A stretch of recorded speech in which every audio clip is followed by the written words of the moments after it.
បាទសូមជម្រាបសួរពុកម៉ែបងប្អូនដែលបានទស្សនាវីដេអូ KTV ស្នីខ្មែរជាទីមេត្រីបាទក្នុងពេលនេះគឺជារបៀបកាត់សក់ឡាន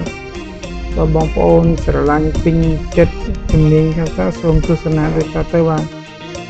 មុនដំបូងគឺយើងត្រូវបាញ់ទឹកឲ្យ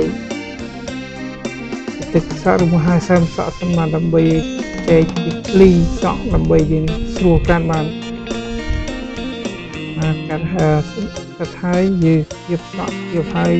បើយកចង់ដើរឈូសតាមម៉ូតសក់ដែលភ្ញៀវកំងបាទលើកាត់តាមរបៀប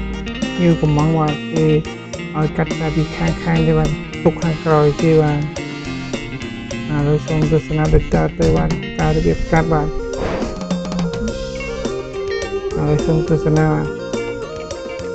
បើបងប្អូនចង់រៀនសូមមើលវីដេអូរហូតដល់ចប់បាទសូមអរគុណពុកម៉ែបងប្អូនដែលបានគាំទ្រវីដេអូក្នុងកន្លងមកបាទហើយសូមទស្សនាបាទនេះគឺកាត់តាមnhiều cái món là cá đòn thì cắt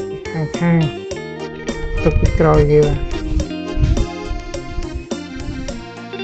bà ra xuống đập bật lên nhưng từ xa tam các con đi ca